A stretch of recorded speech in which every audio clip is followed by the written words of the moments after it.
my God. Sweat Pit Stains. That's the name of our new band coming at you live from Sinclair Library. Okay. Oh my God, do I really have sweat? Okay. No. Okay. If you do, they're not noticeable. Cello, I'm Kathy with a K, radio broadcaster here in Honolulu. Hawaii POV is a talk story series where I catch up with people, radio, music, Hawaii, and this is the basement, the bowels. I've never used bowels before, but I feel like I have to use big, hyperbolic. Is that a word, hyperbolic? Yes, it is. It is. I'm probably using it incorrectly. Hyperbolic words, because this is Kimo, and we're in the basement of Sinclair Library of the University of Hawaii at Manoa. It took me forever to find parking. Finals are coming up, so it's extra busy. Oh, yeah. Okay. I don't know why I suggested a midday kind of chat up, though. But we're here. That's the We're here. On Wednesday mornings, Kimo is the host of a show on KTUH, and it's a reggae program called the Dawn Patrol Echo Chamber. And he doesn't even smoke weed. Isn't that amazing? No, That's a great name. Yeah, how did you come up with that? It's in the morning, so the Dawn Patrol part. And then the Echo Chamber, I think, just kind of refers to, you know, reggae and dub. So I just moshed them together, and there it is. Do you surf? Are you I don't, no. I'm not a surfer. Were you ever like a beach guy? A little bit, like body surfing, but nothing more than that. I like the beach, but no, I'm not a surfer, never was. In June 1991, Radio Free Hawaii launched, and it was on KDEO FM in Waipahu, and I was doing promotions and sales, and was never going to be on the radio. I wanted to spread the good word about voting for the music and all that kind of stuff.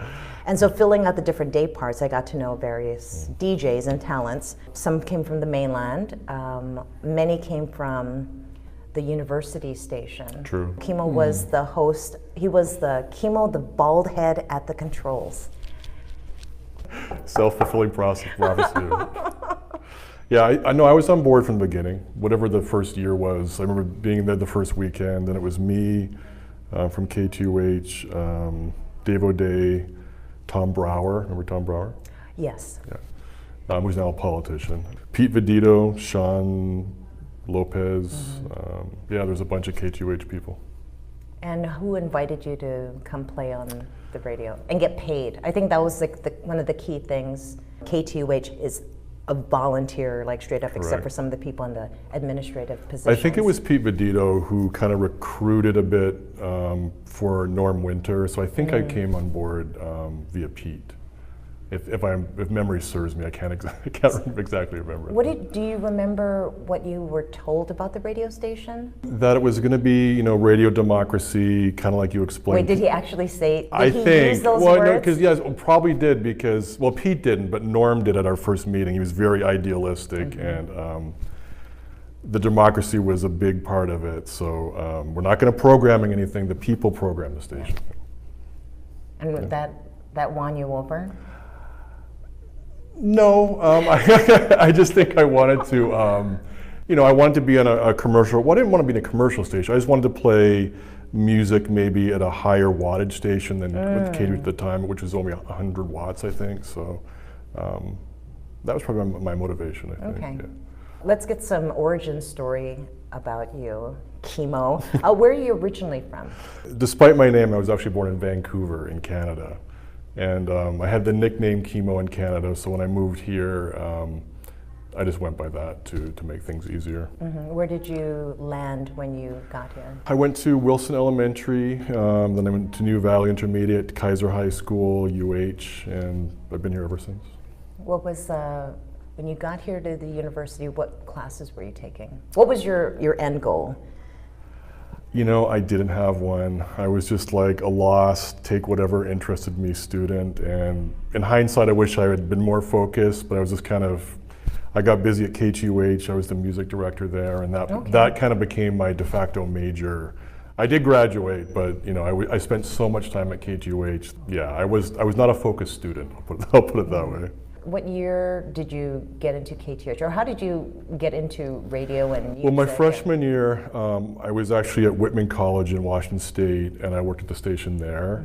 And so I had a year of experience there, and I'd listened to KTUH growing up, especially in high school. So when I came back to UH for my sophomore year, it was the first place I headed to. I mean, I remember filling out an application. I was very excited. And so that was the fall of '88 there through the spring of '93. So when you were listening to the radio, you were here for a great deal of your childhood and high school. Did you listen to regular commercial radio? I did. I grew up with KKUA that was my I think it was, I want to say 69 AM 690. And so I did the AM hits radio, and then I graduated to 98 Rock. You know, I had the 98 Rock shirt and the checkerboard. Yeah, I love 98 Rock. Was it the music or the DJs? The music, definitely. Oh, so you wouldn't even be able to tell me who was on the radio back then? I could. Rabbit and Abbott. Oh, yeah. Remember them? And there was a guy named Mr. Bill who did a show called The Electric Lunch from noon to 1, and that was like 60s music, which I was really into at the time, like all the Stones and the Beatles and all those people. Brock Whaley, he was on. B-Rock and Charlie. Yes, yeah. So yeah, those 98 Rock people, but then once I got into freshman, sophomore year of high school, that's when that music became lame, and that station became lame to me, as you know, I got into more of the punk rock stuff and the alternative stuff. That's when I started listening to KTUH. That's how I got into KTUH. And that was probably about 85, maybe 84. I can't around then. Do you remember how you discovered KTUH? Because you were living in town, so you would have gotten the signal. But was there like someone in the barely got neighborhood? So at that time, Hawaii Kai had its own separate cable, Macaw cable, I think it was called, and so we barely picked it up. My best friend, who his dad was a professor at UH, he's kind of the one who hipped us to KTUH. In fact, UH had a station, so I started listening to it. I remember the first DJ that I followed was Franchon Luke. I loved Franchon's show. But I just loved all the shows. I loved the music. I loved the fact that there was radio in Hawaii playing this music. And I have distinct memories of being at Spitting Caves in Hawaii Kai and catching this really faint signal and hearing the Meat Puppets and Black Flag, and I'm trying to think, you know, SST bands of that time.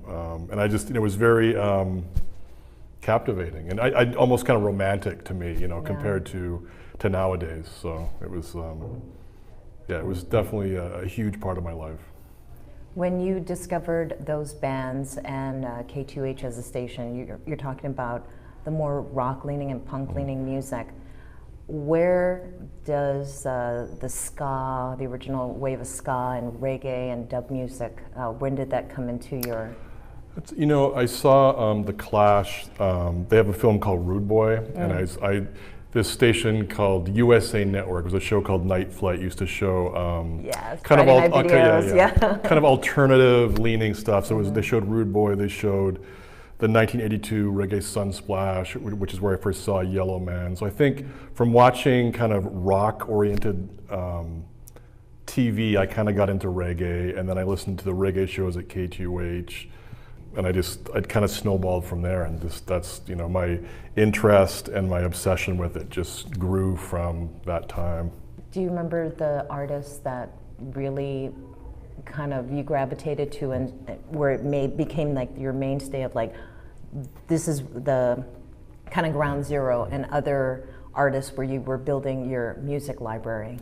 Before I saw Rude Boy, I listened to Bob Marley and Peter Tosh, and that's kind of, you know, all I knew. But then when I saw that, it exposed me to Augustus Pablo, to Gregory Isaacs. And I remember ordering, at that time, Shanachie Records would have a mail order, and ordering a bunch of cassettes and getting the cassettes in the mail and just like, you know, listening to them nonstop. And it opened up this whole world to me that I hadn't known before. And, you know, so I kind of got into those really hardcore roots artists like Pablo and Gregory Isaacs, like I was saying. What year was that? For me, it was probably 1986. Wow. Yeah, so I mean, it was definitely past the roots era, but you know, I think with most music, you discover kind of the classics first, and then from there, you kind of get more modern. But for me, that's what it was. So I was this many years old when I found out that it's not Shaughnessy, but Shawnee Records.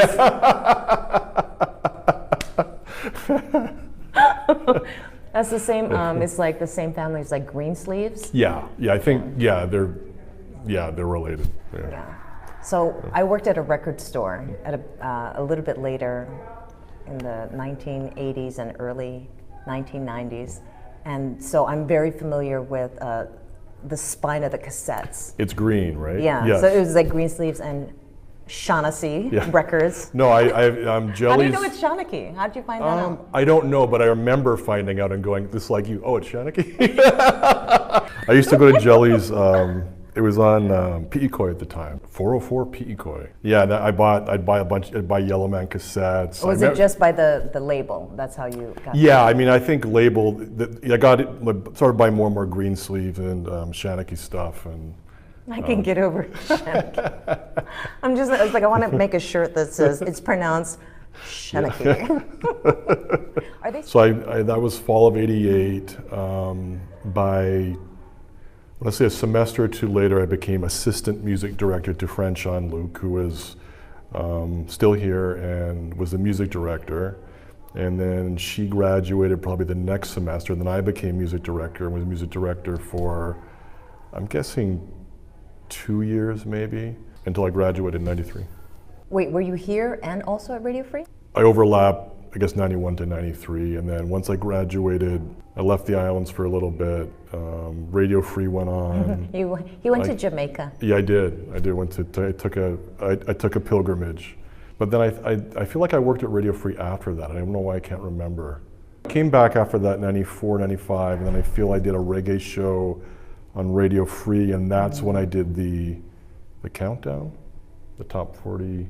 Oh, the Hawaiian Music Report. That's the Hawaiian Island Music Report. Yeah. Were you working with Norm? I was. There was Trace. There's a girl named Tracy who did the board. And Capricorn Flowers. Yes, thank you. You have a good memory. And then Norm and I would do our shtick. There were a lot of specialty shows. Oh, really? I didn't know that. There was like there was a ska show. I mean, there was and remember Ross Gabriel? I always sometimes wonder what happened to him. You have a show, okay? So Kimo has a show on Wednesday mornings, 6 to 9 a.m. 6 to 9 a.m. And it's a volunteer basis every week. Every week. Once a week. Labor of love. Yeah, I mean, it's less than a block away from you. I mean, just, it I is know it's literally on campus. It is, yeah. It's like a half a block from my office. Yeah. I love doing it. I mean, I play. My show basically is organized by decade because I'm OCD, and so I start off with the '60s, '70s, '80s. I don't play ska necessarily. I've never been a big. This is kind of sacrilege to say. I've never been a big Jamaican ska fan. I mean, I appreciate it. I like the musicianship, and I appreciate what goes into it, but I don't listen to it. I kind of start my listening with rock steady and to the modern day, so it doesn't feature ska. Who are some of the names to just kind of benchmark it for rock steady? I play a lot. I love Ken Booth. I play a lot of Ken Booth. I play a lot of Studio One music, the Heptones, Larry Marshall, Marcia Griffiths. See, another one. I say Marcia. Well, I've heard both. I say both probably. Yeah.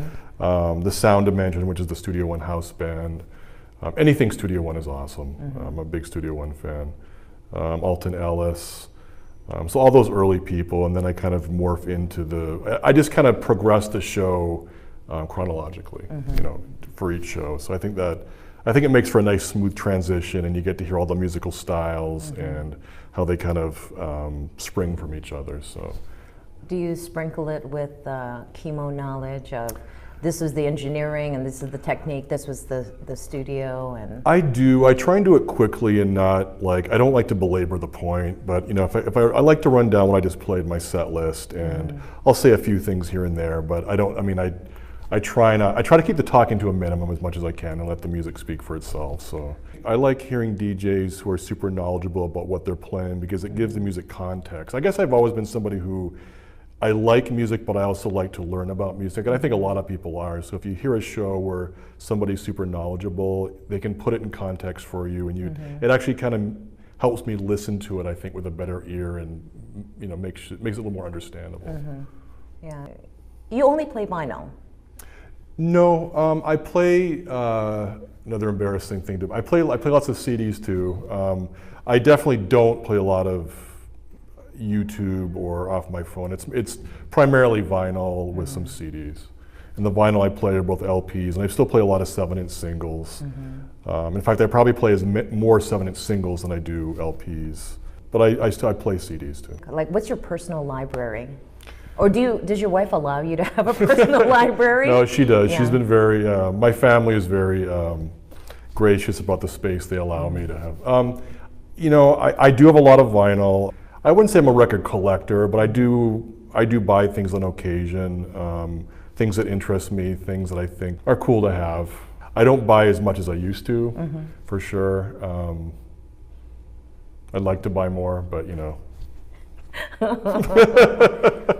I'd say half of it is reggae, and then the other half is primarily rock from all different genres and for all different eras, and then some country, some Afro pop, other stuff. But yeah, it's not just reggae I listen to. In fact, I'd say on any given day, I do listen to, I'm sure, reggae every day, but there's lots of other stuff mixed in too. Would there ever be a time when you just are over it? Is that, that's a good question. I've thought of that. I'm like, because I remember when I was younger, my friend and I used to say, like, what do you think you're going to be into when you're 40? And I know really? I think my response was like, I don't know, I guess classical. Because classical, that was like old people listen to it. My friend's like, oh, maybe I'll be into jazz. But it never, because at that age you kind of cycle through things so quickly, right? But yeah, it's amazing to me to think that I started listening to reggae as a teenager and I'm still into it now. So I don't know what that means. No, that's really cool. I care about the music that I fell in love with when I was a kid. Well, that's what I've heard. I heard once that basically what you listen to at age 24 is where your taste stops. Like you're kind of really? That's what I've heard. I don't know if that's true. Oh, you know what? I like that. Okay. If you think about it, like, you can. There's exceptions, right? You'll like a few different things beyond that. But basically, if you think back to when you were 24 and what you were really into, you don't really evolve much past that. Like, it makes sense for me because that was kind of the last, as far as like new rock especially, like that was kind of, that must have been around maybe 93, 94. That's kind of when I was really following rock and roll in the college music scene carefully. And then after that, I kind of would check in with it, but it didn't, I kind of lost touch, I guess is what it came down to. So I don't know if that's true. That's really good. I was like just thinking about things in my mid-20s. And yeah, it's like as I've gotten older, I constantly do hear new music and what the kids are. It's like you into. like new stuff, but it's not like you're like. I don't necessarily like if I seek out something new. That's kind of different. It's like I have to do another thing. It's just like tiring. So that's an old person thing. It is. Well, I think that back then it's very important to be cool and hip, and I think that gets tiring. So after a while, you just give up.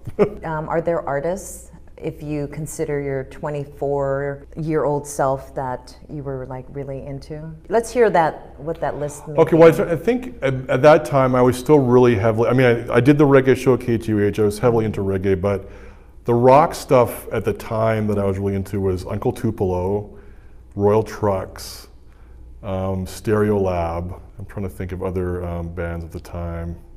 For some reason, those come to mind. Maybe those were even some of the last rock CDs that I was like really super into.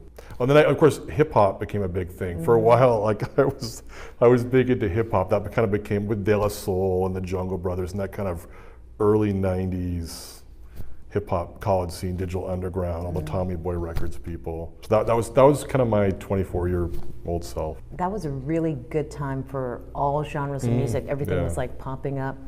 So what about metal? I was never really into metal. I went to see Metallica the first time they played her at the Blaisdell, I think just because I got free tickets from working at KTUH, and I was curious just to kind of, there was such a buzz about them. I think that was the Injustice for All tour. And I went, And I probably lasted about half an hour, and then I just left. That's pretty good, yeah. And I never had cotton in my ears. Even at that age, I think I was just like prepared for this like sonic, onslaught. And at one point, I remember they had an explosion. I literally jumped out of my seat. Yes, I felt so old. That's so funny. But yeah, I've never really been into metal. I've liked punk. I mean, I don't mind loud, fast music. Metal just seemed a little bit too laboring and or just kind of like more about technical ability than. I can appreciate the technical skill, but I just wasn't into music. Yeah, it's the way you say it like that is like punk would have more of a soul purpose. Yeah. I think I like the speed of punk. Metal just seemed a little bit too plodding. I don't know. Punk rock kind of got to the point in like under 2 minutes. Yeah. That's a good way of putting it for sure. Yeah. So, do you remember any of the punk or rock bands from that era? I'm trying to think what bands I was into. I mean, the other bands I was into, not necessarily punk, but I love Camper Van Beethoven. I thought it's still one of the best shows I've ever seen. I saw them in '87 on the mainland. It was a great show. They did a countrified version of White Riot by The Clash, which was, I thought, really brilliant. Did you ever get to see The Clash live? No, they broke up when I was in middle school, so it was like I wasn't hip enough then. I think I was just discovering the Beatles.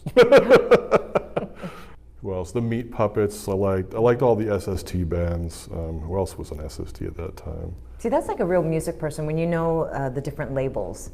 Yeah. I always found labels a good way to kind of go about discovering music because if you like a couple of bands on a label, chances are you're going to like some more just because who's ever running the label that's their sound or their aesthetic. So I have kind of maybe explored music that way. Yeah, nowadays it's whatever is related to them on YouTube, like other suggested titles. That's true. Yeah. That feature is helpful, I will say. Like at first I was kind of like, I rolled my eyes, but I use it all the time now, so the joke's on me. When you were in school and then you got out of radio completely, and that was with Radio Free was when you got out of it? Yeah. So I moved, my girlfriend at the time, who's now my wife, we moved to Washington, D.C.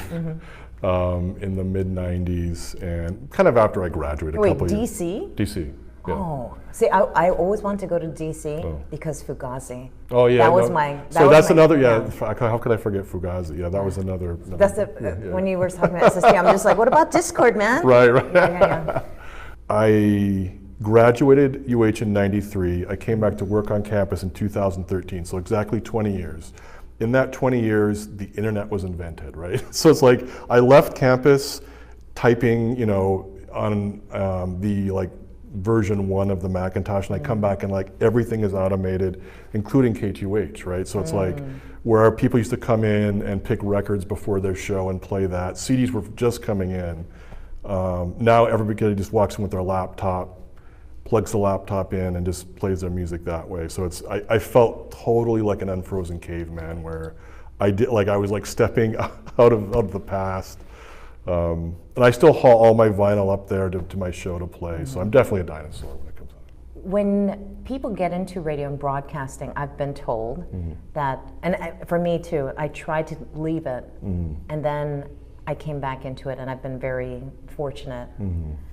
More times than not, very happy, very grateful to be, continuing in radio. You left it. Why did you return to it? That's a good question. I think I knew it was there, right? So I met Sinclair, and if people know where Hemingway Hall, where KTUH is in relation to Sinclair, you can literally hit it with a stone. So I think I just thought, hey, they probably need some subs or some, people to help. So I still listen to music. I still love music. I have this huge vinyl collection. My collection has grown exponentially since I first did a show on KTUH. Why not, go back to KTUH and give it a try? And I've been there off and on ever since. I'd cut you off, as I tend to do. It's not just chemo. That's in my wheelhouse. You and Meredith. Before you married, you left Hawaii, went to Washington, D.C. What was in D.C.? My brother-in-law was there. He works at Georgetown. So we had kind of a family member there. We just wanted to go and experience the mainland. And, That's you know, one way to do it. That's it just is, like, yeah. So we packed up, we drove across the country. We took 3 weeks. It was a great trip. We were there for 3 years. We saw a lot of great shows. Went to Jamaica again, you know. Did you want to move there? No, you know, I think I had this romanticized version when I was in high school and college of what it would be like. And the first time I went there, I really had my eyes open. You know, it was my first time in the third world. And, you know, you don't realize how lucky you have it in Hawaii until you go to the third world. And Jamaica's beautiful. I would go there and visit any time. But I think to live there will be, for me personally, difficult.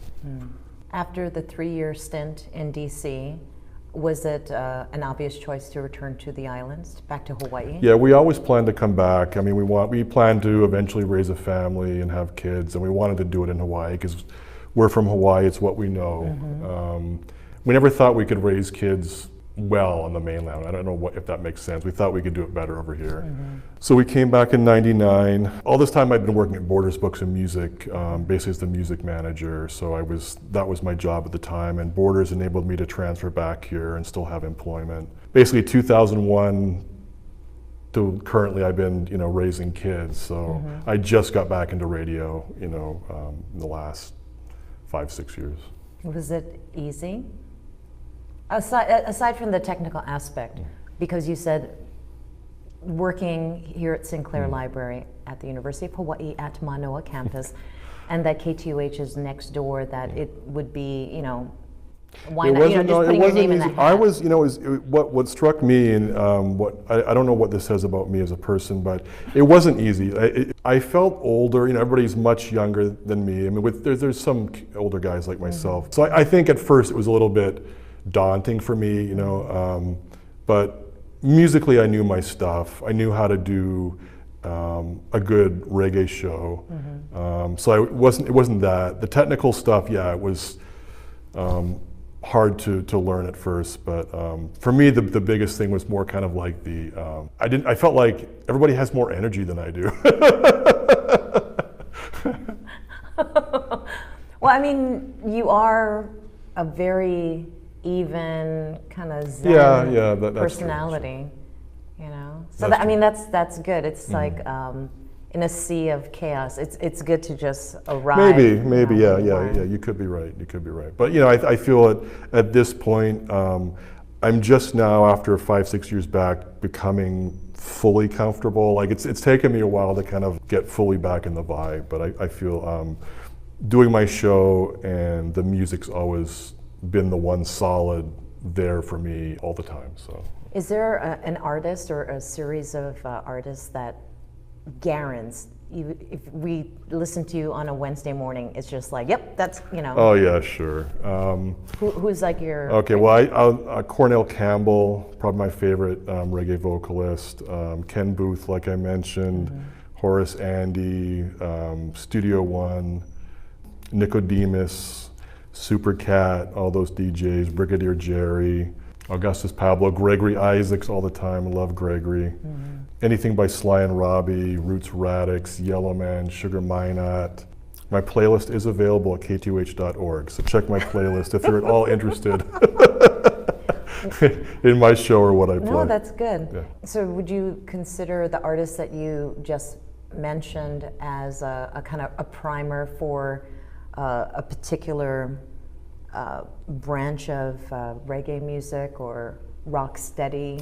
Yeah, I mean, those are all, you know, half those artists are probably deceased. I mean, they're definitely from what most people consider the golden age of reggae from 1968 till about 85. I do play some more modern stuff occasionally if I hear a song that I like, but primarily it's that time period.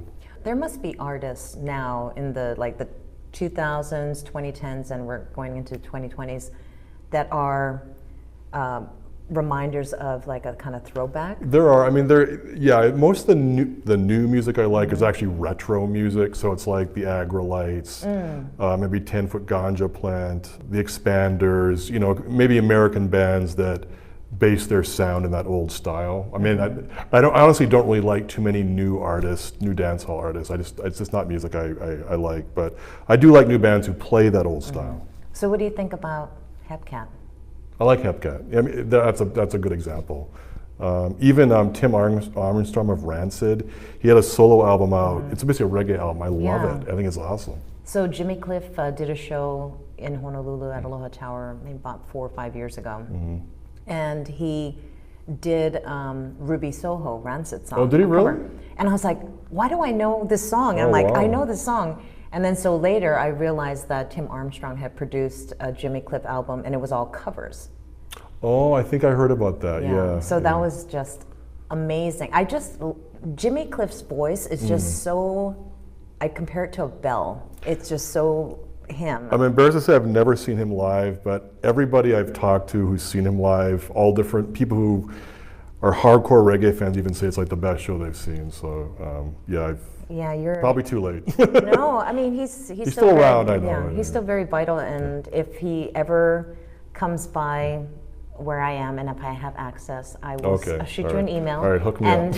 I know he's really it's not surprisingly great live, but it's just he continues to have that vibrance. Yeah, I mean and he's got to be presence. in his 70s, late 70s. I mean he's one of those you have to wrap him in bubble wrap. Yeah. Because you're still working in radio with a college station, what is it about radio for you that brings you back? The music, definitely. To me, radio is all about music. You know, that's why I've never really been into commercial radio for a long time, because it's not because it's commercial, it's just because the music they play is not interesting to me. It's a cheesy cliche, but yeah, I mean, it's all about the music. I try and keep my talking to a minimum. I talk during breaks when I have to, but you know, having a good recollection and knowing what you're playing is what it's all about. When you're not on the radio at KTUH, what do you listen to radio, or do you listen to podcasts? No, I listen to podcasts. I have podcasts I like. Who are you listening to then? I love the Conan O'Brien one. Is it Conan Needs a Friend? Yes, I mean I know it's brand new. It hasn't been on for that long, but I love that one. I just like the title. I'm just like I can totally identify with that. Are you my friend? Yes, Conan, I'm your friend. Yeah, I like that one. What else? Radio Lab. I listen to Daily, the New York Times one. The Argument is another good New York Times one. So I have my podcasts that I like. I don't really listen to music. What's the Hawaiian AM station 940? Hawaiian Radio or Hawaii Radio. I do like that station. Any final thoughts?